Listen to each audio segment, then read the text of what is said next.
नमस्कार दोस्तों, education point Haridwar में आप लोगों का स्वागत है। आज हम भारत के 18 जैवमंडलीय आरक्षित क्षेत्र यानी कि बायोस्फीयर रिजर्व पढ़ने वाले हैं।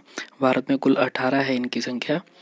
तो आइए शुरुआत करते हैं। देखिए, कुछ क्वेश्चंस ऐसे आते हैं जैसे भारत का उत्तरतम जैवमंडलीय आरक्षित क्षेत्र कौन सा है। तो मैंने डायग्राम बनाया हुआ है, आप इसको देख लीजिए। तो उत्तरतम यानी कि नॉर्थ साइड में कौन सा है? Cold desert. ठीक है, कहाँ है कोल्ड डिजर्ट? तो ये किस में है? हिमाचल प्रदेश में है। किस में है? हिमाचल प्रदेश। अभी मैं ट्रिक से याद कराऊंगा इन सभी को। तो कोल्ड ठंडा है ना, तो और हिमाचल में हिमालय है ना, हिमाचल में हिम भी आ रहा है, तो हिम मतलब बर्फ। तो कोल्ड और हिम दोनों सेम हो गए, तो इसलिए हिमाचल हो गया। अब देखिए, ईस्ट यानी कि पूर्वी जो है, भारत का पूर्वी जैवमंडलीय आरक्षित क्षेत्र यानी कि बायोस्फीयर रिजर्व कौन सा है? वो है दिबांग। तो दिबांग घाटी आपने सुना होगा, ये कहाँ है? अरुणाचल प्रदेश। तो देखिए यहाँ लिखा हुआ है ना दिबांग, तो दिबांग में मैं वर्ड ले लूँगा देव। तो आपको पता है पहले कौन कौन से देव होते थे, जो हम जैसे हम पढ़ते हैं सनातन संस्कृति में, अरुण देव, वरुण देव, इंद्र देव ना। तो अरुण देव तो अरुणाचल है ना, अरुणाचल में, और दिबांग। इतना हो गया। ग्रेट निकोबार आपको पता चल गया। ग्रेट निकोबार जो है वो कहाँ है? अंडमान निकोबार वाला। तो ये किधर हो गया? आपका दक्षिणतम हो गया। और पश्चिमी कौन हो गया? कच्छ। ठीक है, यही जो है सबसे बड़ा बायोस्फीयर रिजर्व है इंडिया का, कच्छ रण का कच्छ, है ना। तो कहाँ होता है आपको पता है? गुजरात। ठीक है, तो आइए आगे देखते हैं। तो यहाँ से अगर कोई क्वेश्चन आया कि उत्तरतम कौन सा है, दक्षिणतम कौन सा है, या पूर्वी कौन सा है, या पश्चिमी कौन सा है, तो इस तरह से आप क्वेश्चन का आंसर जो है दे देंगे। मैंने आपको बताया अभी कि कितने हैं, कुल 18 हैं। कुल कितनी संख्या है? 18। अच्छा, एक दो क्वेश्चंस और हैं जो आ सकता है, शुरुआत में आपको पता होना चाहिए उसकी जानकारी। जैसे देखिए, भारतीय जो वन्य जीव बोर्ड है उसके जो अध्यक्ष होते हैं वो कौन होते हैं? प्राइम मिनिस्टर होते हैं, प्रधानमंत्री होते हैं। अच्छा, 1971 में यूनेस्को ने एक प्रोग्राम चलाया जिसको बोला गया मैन एंड बायोस्फीयर प्रोग्राम। तो मैप बोलते हैं इसको। क्या बोलते हैं? MAB, MAB, MAB's programme. तो इसमें 1971 में स्टार्ट हुआ। इसमें क्या है कि जो वर्ल्ड के बायोस्फीयर रिजर्व हैं उनको रिजर्व अपने अंदर लेने का मतलब कैटेगराइज करके, और उनके संरक्षण करने का काम कौन करता है? यूनेस्को करता है। तो भारत में इसने 18 है ना टोटल। तो 18 में से 11 ऐसे हैं बायोस्फीयर रिजर्व जिनको यूनेस्को ने मैप प्रोग्राम के तहत अपने अंडर में ले रखा है। ठीक है, वो कौन कौन से हैं एक बार देख लेते हैं। तो देखिए, मैंने ये स्क्रीनशॉट ले लेने चाहिए आपको। देखिए ये है वो। तो यहाँ लिखा हुआ है जैसे नीलगिरी, तो नीलगिरी है, मन्नार की खाड़ी है, और कब लिए गए ये, है ना, इनको इंक्लूड कब किया गया, तो ये लिखे हुए हैं इनके ईयर। अच्छा, सबसे लास्ट में कौन सा लिया गया? तो कंचनजंगा 2018 में लिया गया। ये आ सकता है इस बार क्वेश्चन। तो मतलब क्योंकि 2018 के बाद अभी 20 चल रहा है अभी, तो हो सकता है कि आ जाए इस तरह के क्वेश्चंस। तो आने वाले एग्जाम्स में आ सकते हैं इस तरह का, थोड़ा सा आप ध्यान रखिएगा। कंचनजंगा, ठीक है, कंचनजंगा लेटेस्ट है जिसको अभी हाल ही में जोड़ा गया है। ये 11 हैं। कौन कौन से हैं? नीलगिरी है, मन्नार की खाड़ी है, सुंदरबन है, नंदा देवी है, नोकरेक है, पंचमढ़ी, सिमलीपल है, ये अचानक मार है, और अचानक मार्ग और अमरकंटक एक ही नाम है। तो और ये हो गया ग्रेट निकोबार, अगस्त्यमलई हो गया, और कंचनजंगा। तो इसमें लेटेस्ट जो बन सकता है यहाँ से मुझे लगता है वो कौन सा है कि कंचनजंगा, या अभी हाल ही में कौन सा बायोस्फीयर रिजर्व को यूनेस्को ने मैप प्रोग्राम के तहत जोड़ा है। तो कौन सा हो गया? कंचनजंगा। कब है? 2018 में। आइए शुरुआत करते हैं। सारे जितने 18 के 18 हम याद करेंगे और ट्रिक से आपको समझ में भी आ जाएगा। देखिए नीलगिरी है ना, नीलगिरी। तो नीलगिरी की जो है, नीलगिरी नेशनल पार्क है, ये सबसे पुराना नेशनल पार्क नहीं, सॉरी, बायोस्फीयर रिजर्व है। 1986 में इसकी स्थापना हुई थी और ये सबसे पुराना है। आपको याद रखना पड़ेगा क्या है सबसे पुराना। याद रखिए, यूनेस्को ने मैप प्रोग्राम कब शुरू किया? 1971 में शुरू किया है। कब शुरू किया? 1971। तो ये कब का है? 1986 का है। सबसे पहला जैवमंडलीय आरक्षित क्षेत्र यानी कि बायोस्फीयर रिजर्व है। इसकी स्थिति कहाँ है? अच्छा, यहाँ से जरूर क्वेश्चन आता है कि स्थिति कहाँ है। तो तमिलनाडु, केरल और कर्नाटक, है ना। तो तमिलनाडु, केरल और कर्नाटक, नीलगिरी। तो आपको याद रहेंगी ये चीज़ें। मुझे नहीं लगता कि इतनी बड़ी बात है। तो क्या हो जाएगा? K2T, है ना। या फिर आप अक्सर बोलते हैं तुक्का, तो तुक्का ना, तो ये क्या हो जाएगा, त से हो गया तमिलनाडु, क से हो गया केरल और क से हो गया कर्नाटक। तो आप याद रख सकते हैं कौन सा, नीलगिरी में क्या हो गया, तुक्का। ठीक है, आगे देखिए नंदा देवी, ये आपको पता है उत्तराखंड की सबसे ऊंची चोटी है नंदा देवी, और पूछा जाता है इस तरह से एग्जाम में। तो नंदा देवी उत्तराखंड हो गया, नंदा देवी उत्तराखंड। अगर आपको नहीं पता है तो मैं बता देता हूँ, देखिए देवभूमि कहा जाता है उत्तराखंड को, तो देव जहाँ देव होंगे वहीं देवी होगी, तो देवी भूमि क्या होगी, उत्तराखंड। कौन कौन से जिले में आ रहा है उत्तराखंड के, अगर आप एग्जाम देते हैं आपको पता होना चाहिए कि किस किस जिले में ये आ रहा है। आगे देखिए नोकरेक, तो नोकरेक, नोकरेक हो गया आपका, देखिए यहाँ पे लिखा हुआ है नोक, है ना, तो नोक, और यहाँ हो गया मेघालय। अगर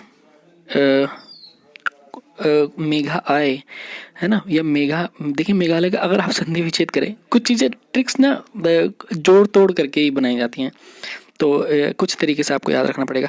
जैसे मेघा और ये हो गया आलय, तो मेघा का घर, है ना, अगर मेघा के घर कोई आ गया तो आपको क्या करना पड़ेगा, नॉक करना पड़ेगा। अगर घर आए कोई तो क्या करना पड़ेगा, नॉक करना पड़ेगा। और ये नॉकरेक जो है नेशनल पार्क भी है, इस नाम से नॉकरेक नेशनल पार्क भी है। गारो हिल्स, है ना, गारो खासी और जयंतियाई, ये मेघालय की पहाड़ियाँ हैं, आपको पता हो, है ना। देखिए आगे ग्रेट निकोबार, तो ये हो गया आपका ग्रेट निकोबार, अंडमान निकोबार। तो मुझे नहीं लगता कि आपको ये याद करने की ज़रूरत है, पता है ग्रेट निकोबार तो अंडमान निकोबार हो गया। अच्छा, मन्नार की खाड़ी है अगला, तो मन्नार की खाड़ी आपको पता ही है, भारत और श्रीलंका के बीच में जो स्थित है, और मुख्यतः तमिलनाडु में आता है। अच्छा, मानस, मानस यहाँ आप देखिए, यहाँ आपको थोड़ा सा याद करना पड़ेगा। मानस, वैसे मानस नेशनल पार्क है, ये असम में है। देखिए यहाँ लिखा हुआ है मान, है ना, मान लिया जाता है, कैसे मान लिया जाता है कि सम मान लिया जाता है, सम, SUM, है ना, सम मान लिया जाता है, कोई भी सम मान लिया जाता है और फिर उसको हम तोड़ मोड़ के मैथ में प्रूव करते हैं। या तो आप ऐसे आ सकते हैं, ऐसे याद रख सकते हैं। अदरवाइज आपको पता होना चाहिए कि मानस नेशनल पार्क कहाँ है, असम में है। ठीक है, ये देखिए सुंदरबन, आपको पता है कि पश्चिम बंगाल में, और ये सबसे बड़ा डेल्टा है, इतना पता होना चाहिए, और गंगा और ब्रह्मपुत्र बनाते हैं इसको। अच्छा, डिब्रू सेखोवा, है ना, डिब्रू सेखोवा, ये जो है ये सबसे छोटा है, ये इम्पोर्टेंट पॉइंट है, ये सबसे छोटा बायोस्फीयर रिजर्व है। कहाँ है ये डिब्रू सेखोवा, असम में। अच्छा, मैंने अभी एक और असम में बताया था, आपको याद है, असम में मैंने बताया था मानस। ठीक है, तो बार बार चीज़ें देखते रहिए। 1971 में मैंने क्या बताया था, मैप, है ना। ठीक है, दिहांग दिबांग मैंने बताया था जब मैं बता रहा था, तो दिहांग दिबांग मैंने बताया था आपको, ये ईस्टर्न है सबसे, है ना, पूर्वी भाग में आता है, और किस जगह है, अरुण, मैंने बोला था अरुण देव, तो यहाँ से याद हो जाएगा आपको। सिमलीपल, अच्छा ये सिमलीपल जो है नेशनल पार्क भी है सिमलीपल के नाम से, किस में है, उड़ीसा में है। मैंने ट्रिक उस टाइम, आप देखिए नेशनल पार्क की ट्रिक्स पड़ी हुई हैं, तो मैंने बताया था सिंपल से लड़की कनिका भीतर चली जा नहीं तो उड़ जाएगी, तो सिमलीपाल हो गया, भीतरी कनिका हो गया, और उड़ीसा में है ये। ठीक है, तो सिमलीपल कहाँ हो गया, उड़ीसा राज्य में है। ठीक है, पंचमढ़ी, अच्छा पंचमढ़ी यहाँ दो हैं, पंचमढ़ी और पन्ना। ठीक है, पंचमढ़ी और पन्ना, ये कहाँ हो गया आपके, MP में। ठीक है, तो नेशनल पार्क कहाँ हो गया आपके, ये बायोस्फीयर रिजर्व कहाँ हो गए, पंचमढ़ी और पन्ना, ये हो गया आपके मध्य प्रदेश में।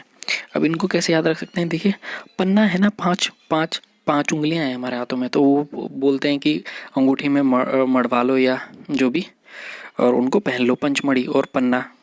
ठीक है, तो पंचमढ़ी और पन्ना कहाँ हो गया आपके, मध्य प्रदेश। और मैक्सिमम टाइम वो बोलते हैं कि मध्य यानी कि बीच की उंगली में पहनना है, ये वो ऐसा इस तरीके से चीज़, बस आपको याद रखना है, अदरवाइज रिसर्च नहीं करनी है इस पर।